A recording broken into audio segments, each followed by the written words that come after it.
আচ্ছা, এই ভিডিওটিও ইনভেস্টিং পারপাসে এবং অবশ্যই লং টার্ম ইনভেস্টরদের জন্য। তো এই ভিডিওতে 4টি কোম্পানি নিয়ে আলোচনা করা হবে। যে 4টি কোম্পানি তার যে অল টাইম হাই রয়েছে সেখান থেকে কেউ 40%, কেউ 50%, কেউ 60% এরকম কারেকশনে রয়েছে। তো আপনারা জানেন যে কোনো ইনভেস্টরের ক্ষেত্রে এরকম কোনো স্টকের কারেকশনে বা কনসলিডেশন স্টেজে থাকার যে সময়টা থাকে সেটা কিন্তু ইনভেস্টমেন্টের জন্য একটা সুযোগ হয়ে দাঁড়াতে পারে। কিন্তু আপনাকে জানতে হবে সেই কারণটা, সেই কারেকশনের কারণটা। যদি সেটা রুটিন কারেকশন হয় বা সব কিছু ঠিকঠাক রয়েছে বা সাময়িক কোনো কারণের জন্য কোনো সাময়িক কোনো ব্যাকলকের জন্য যে কারেকশনটা হচ্ছে সেগুলো যে কারণগুলো সময় অন্তর অন্তর সেগুলো রিকভার করবে, তবে কিন্তু অবশ্যই সেগুলো কিন্তু সুযোগ সেই কারেকশনগুলো। তো এক্ষেত্রেও এই কোম্পানিগুলোর ক্ষেত্রে বড়সড় কিন্তু যে সমস্যা সেরকম কিছু কিন্তু নেই। আর বিশেষ করে এগুলো স্মল ক্যাপ ধরনের কোম্পানি, সেহেতু এদের রিটার্নও যেমন খুব বড় হয়, এদের কারেকশনও কিন্তু সেরকমই বড় হয়। তো এটা মাথায় রাখবেন, এগুলো সবগুলোই স্মল ক্যাপ বা মাইক্রো ক্যাপ ধরনের কোম্পানি, সেক্ষেত্রে রিস্ক কিন্তু প্রচণ্ড থাকে। তো রিস্ক ম্যানেজমেন্ট ঠিকঠাক রেখে তবেই এই কোম্পানিগুলোর কথা ভাববেন। আর এই কোম্পানিগুলোতে তাদের যে শেয়ার দরে এই কারেকশনটার যে কারণটা রয়েছে মেইনলি, তাদের কিন্তু সেলস এবং প্রফিটেবিলিটিটা কমে গেছে। যার কারণ হিসাবে এগুলো বেশিরভাগই মানে যে যে কেমিক্যাল সেক্টরের সঙ্গে যুক্ত। মানে আর আপনারা জানেন যে কেমিক্যাল সেক্টরটা কিন্তু একটা এমন সেক্টর যেটা কিন্তু এই ইকোনমিক যে স্লোডাউন হয়েছিল আর কি, যে ইনফ্লেশন, তারপরে যে সমস্যাগুলো চলছিল ইকোনমিক, তার জন্য কিন্তু অনেকটাই ক্ষতিগ্রস্ত হয়েছে গোটা যে সেক্টরটা, এবং একটা কিন্তু কারেকশনে চলছে। আর সে যে কারণেই হোক না কেন, একটা বড় র্যালি দেওয়ার পর কিন্তু যে কোনো স্টক হোক, যে কোনো সেক্টর হোক, একটা কিন্তু কারেকশন বা কনসলিডেশন স্টেজের মধ্য দিয়ে যাই। তো এই সেক্টরটা, এই স্টকগুলো আর কি, এই সেক্টরটার সঙ্গে পরোক্ষ বা প্রত্যক্ষভাবে যুক্ত রয়েছে। আর একটা ব্যাপার হচ্ছে এদের যে বিজনেসগুলো রয়েছে, এদের বিজনেসগুলো আমাদের দেশে যেমন রয়েছে বিদেশেও থেকেও কিন্তু বড় সড়ো একটা রেভিনিউ আসে। তো যেহেতু যে ইকোনমিক প্রবলেমের জন্য বিদেশে বেশি ক্ষতিগ্রস্ত হয়েছে, বিদেশেও কিন্তু আমদানির ব্যাপারটা কিন্তু কমিয়ে দিয়েছে। এক্ষেত্রে এই ধরনের ব্যবসা, মানে এই ধরনের কোম্পানিগুলো যাদের বিদেশেও ব্যবসা রয়েছে, তাদের কিন্তু সেলসটা কমে গিয়েছে, এর ফলে তাদের রেভিনিউ কমে গিয়েছে। তো এইসবই কারণ এগুলোর আর কি। তো এই সমস্যাগুলো সাময়িক সমস্যা, এগুলো আপনারা জানেন যে ইকোনমিক যে স্লোডাউনটা চলছিল, বর্তমানে কিন্তু রিকভারের প্রসেস মোটামুটি শুরু হয়ে গিয়েছে। যখনই দেখবেন যে রেট কাট শুরু হয়ে গিয়েছে, তখনই কিন্তু দেখবেন যে এগুলোর মধ্যেও গতি আসা শুরু করেছে আর কি, শুরু করতে পারে। তো সেক্ষেত্রে এই কোম্পানিগুলোকে কিন্তু নজরে রাখতে পারেন। তো চলে আসে এই কোম্পানিগুলো পরিচয়। তো প্রথম যে কোম্পানিটি রয়েছে সেটা হচ্ছে আরতি সারফেক্টেন্টস লিমিটেড। তো যেটা আগে আরতি ইন্ডাস্ট্রির একটা পার্ট ছিল, তো সেখান থেকে ডিমার্জ হয়েছে। ডিমার্জ হওয়ার বেশি দিন হয়নি, 2020তেই এটা ডিমার্জ হয়েছে। কিন্তু এটা যে অল টাইম হাই ছিল আর কি, সেখান থেকে কিন্তু মোটামুটি 61%-এর ওপরে কিন্তু এখনও কারেকশনে রয়েছে। এখন যদি আপনি 2020 থেকে দেখেন আর কি, তবে এখনও 69%-এর মতো কিন্তু 70%-এর মতো কিন্তু প্রফিটে রয়েছে যারা প্রথম থেকে ধরে রয়েছে। গত 6 মাসে মোটামুটি 15%-এর মতো রিটার্ন দিয়েছে, গত 1 বছরে 32%-এর মতো রিটার্ন দিয়েছে, মানে মোটামুটি একটা রিটার্ন আর কি। তো আর চার্টটা দেখলেই বুঝতে পারছেন একটা কনসলিডেশন ফেজের মধ্যে দিয়েই যাচ্ছে, বর্তমানে 685 টাকায় চলছে। এর যদি আপনি ফান্ডামেন্টাল প্যারামিটারগুলো দেখেন, মার্কেট ক্যাপিটাল মাত্র 521 কোটি, মাইক্রো ক্যাপ ধরনের কোম্পানি, কিন্তু ভ্যালুয়েশনটা কিন্তু ইদানিং ঠিকঠাক হয়েছে। মানে আগে হাই ভ্যালুয়েশনে ছিল, এখন দেখুন প্রাইস আর্নিং রেশিওটা 24 রয়েছে, রিটার্ন অন ইকুইটি রয়েছে 8.36, বুক ভ্যালু রয়েছে 209, বর্তমানে 687 টাকায় চলছে। ডিভিডেন্ড আপাতত দিচ্ছে না, ফেস ভ্যালু 10ই রয়েছে। এখন দেখুন এদের বিজনেসে কেমন রয়েছে, এদের সেলস প্রফিটেবিলিটিতে গ্রোথ রয়েছে কিনা। তো সেলস যদি দেখেন 2020-তে ছিল 326 কোটি, তারপরে সেটা বেড়ে 466 হলো, তারপরে 2022-এ 576 হলো, 2023-এ 601, এবার থার্ড কোয়ার্টার অবধি 589। মানে গ্রোথ কিন্তু তাদের রয়েছে, সে একটু স্লো হয়েছে কিন্তু গ্রোথ কিন্তু রয়েছে। আর যদি আপনি এদের প্রফিটেবিলিটি দেখেন, 2 কোটি ছিল 2020-তে, তারপরে 2021-এ হঠাৎ করে 22 কোটি হলো, আর তারপরে 5 কোটি, 13 কোটি, এবারে 21 কোটি। মানে রিকভার করা কিন্তু শুরু করেছে আর কি। তো এই যদি ব্যালেন্স শিটটা দেখেন, এর ব্যালেন্স শিটে দেখতে পারবেন এর যে রিজার্ভ রয়েছে 170 কোটি এবং ঋণ রয়েছে 179 কোটি। তো এর মধ্যে 61 কোটি রয়েছে লং টার্মে, আর শর্ট টার্মে রয়েছে 78 কোটির মতো। তো যাই হোক, ঠিকঠাকই রয়েছে। তাদের যে ঋণের চেয়ে তাদের রিজার্ভ বেশি রয়েছে। আর একটা ব্যাপার, তাদের যে খরচাটা বেড়ে গিয়েছে সেজন্য তাদের প্রফিটেবিলিটিও কিছুটা কমেছে। আর ব্যালেন্স শিটটা তো দেখলেন। এবার দেখুন এদের শেয়ার হোল্ডিং প্যাটার্ন। এদের শেয়ার হোল্ডিং প্যাটার্ন একটা ছোটো কোম্পানি, একেবারে মাইক্রোক্যাপ ধরনের কোম্পানি, সেক্ষেত্রে আর কি আশা করা যায়। দেখুন 49%-এর মতো প্রোমোটার রয়েছে, মানে 50%ই ধরা যায়। আর বাকি সামান্যই এফআইআই, ডিএই এবং সরকারও খুবই সামান্য রয়েছে, আর বাকিটা রয়েছে পাবলিক। তো এক্ষেত্রে এই কোম্পানির ক্ষেত্রে আর কি এটাই আর কি, যত ছোট কোম্পানি ততই রিস্ক বেশি, যেহেতু পাবলিক বেশি রয়েছে। তো অবশ্যই এই কোম্পানিটিকে কিন্তু নজরে রাখতে পারেন, কারণ এদের যে সেলস প্রফিটেবিলিটি, মানে ব্যবসার গ্রোথটা কিন্তু রয়েছে। এবার আসুন, আর সবচেয়ে বড় কথা, এটা একটা ভালো গ্রুপের কোম্পানি। কিন্তু এর পরের যেটা কোম্পানি, সেটা টিপিক্যাল একটা যে কেমিক্যাল সেক্টরের কোম্পানি, বালাজি অ্যামাইন্স, খুবই পরিচিত নাম। এটা অ্যামাইন্স ডেরিভেটিভ, তারপরে স্পেশালিটি কেমিক্যালস, ফার্মা এক্সপেন্সিটেন্স, এগুলো কিন্তু তৈরি করে। তো এই কোম্পানির যদি আপনি রিটার্নটা দেখেন, এদের রিটার্ন দেখতে পারবেন গত 1 বছরে কিন্তু কোনো রিটার্নই দেয়নি, 2%, 2.5%-এর মতো। গত 5 বছরে দেখুন কারেকশন রয়েছে, বড় সড়ো কারেকশন রয়েছে 50%-এর উপরে। তা সত্ত্বেও মানে 5 বছরে 426%, 5 গুণ করে রেখেছে টাকা। তো তার আগে কিন্তু একটা বিশাল মাল্টিব্যাগার রিটার্ন দিয়েছে, মোটামুটি 2020 পর থেকে ধরলে প্রায় 1700% রিটার্ন, মানে টাকা 17 গুণ করে ফেলেছে। তো 1700% রিটার্ন দেওয়ার পর এগুলো 50-60% কারেকশন, কিন্তু এটা স্বাভাবিক ব্যাপার।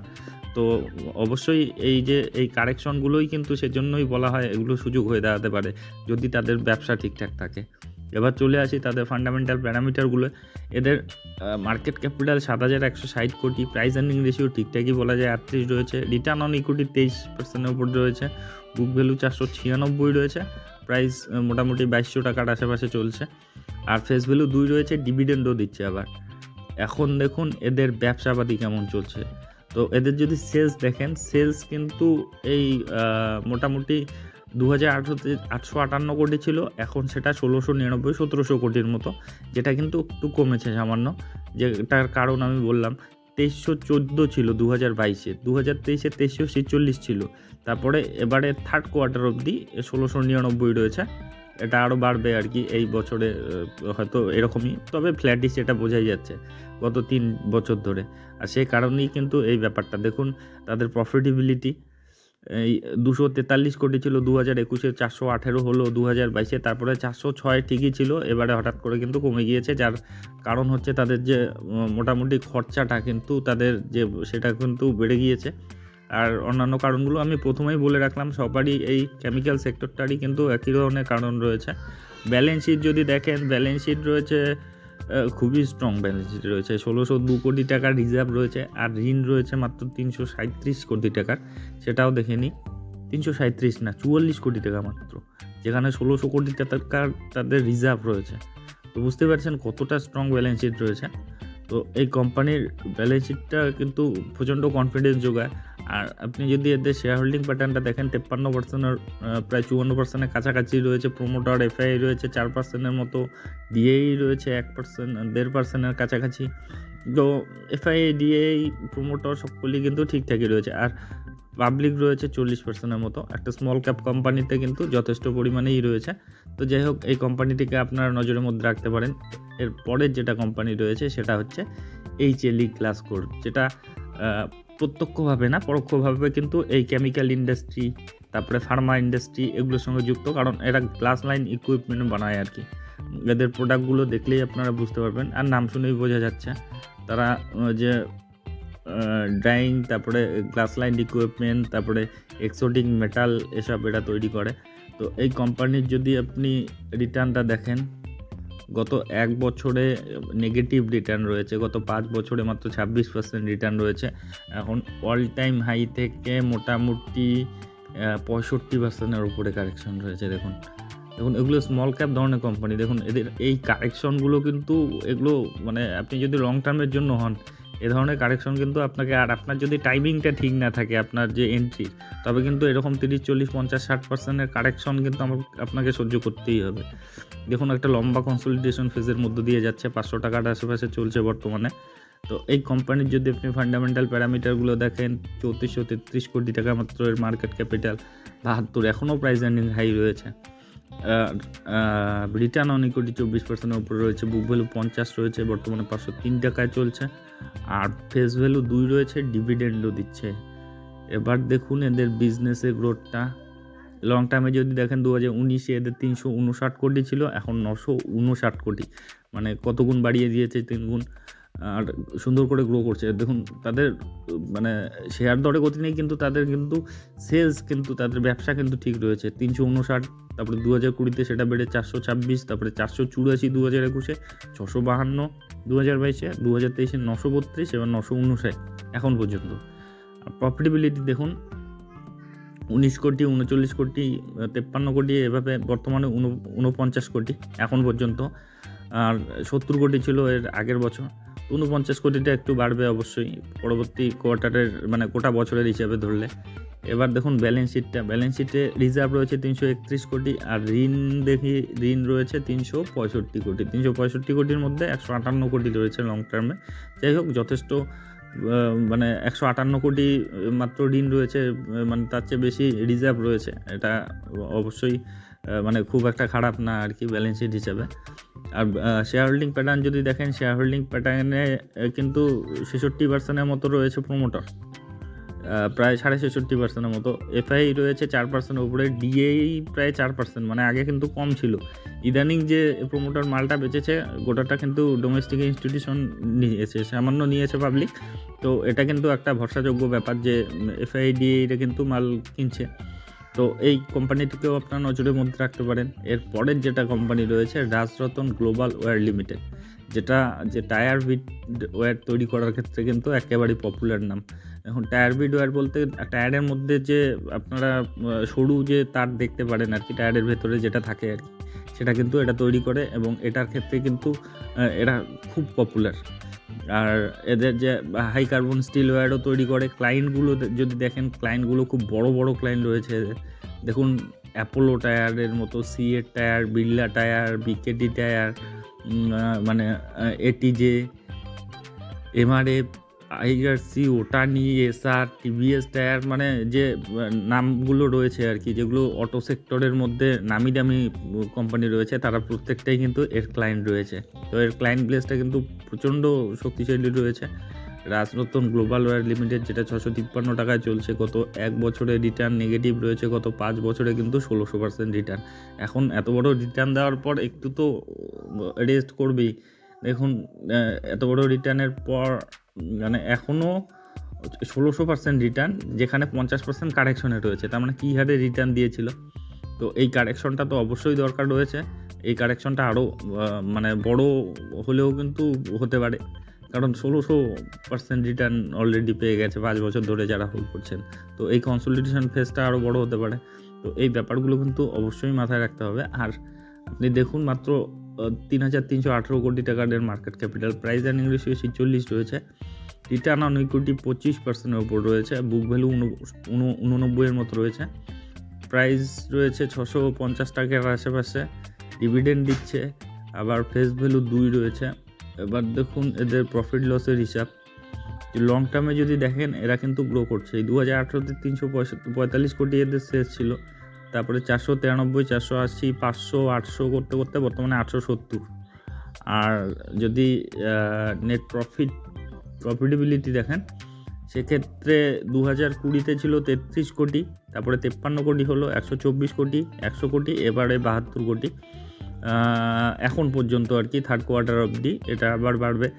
যাই হোক, তবুও একটু ফ্ল্যাটিশ ভাব দেখা যাচ্ছে, তাদের একটু স্লো ডাউন হয়েছে। তো একটা বড় গতির পর, একটা গ্রোথের পর কিন্তু একটু কনসলিডেশন ফেজ থাকেই, যেটা দেখা যাচ্ছে আর কি, যে কারণেই হোক। তো ওভারঅল এই কোম্পানিগুলো কিন্তু কোয়ালিটি রয়েছে, এদের মানে বড় কোম্পানিতে পরিণত হওয়ার মতো কিন্তু এদের পোটেনশিয়াল রয়েছে, যেটা বিশেষজ্ঞরা মনে করে। তো সেক্ষেত্রে এই কোম্পানিগুলো এখন কম দামে চলছে বা কারেকশন কনসলিডেশন স্টেজের মধ্য দিয়ে চলছে, এগুলোকে কিন্তু আপনারা কিন্তু নজরের মধ্যে রাখতে পারেন, বিবেচনার মধ্যে রাখতে পারেন, এবং এগুলো উপর লক্ষ্য রাখবেন।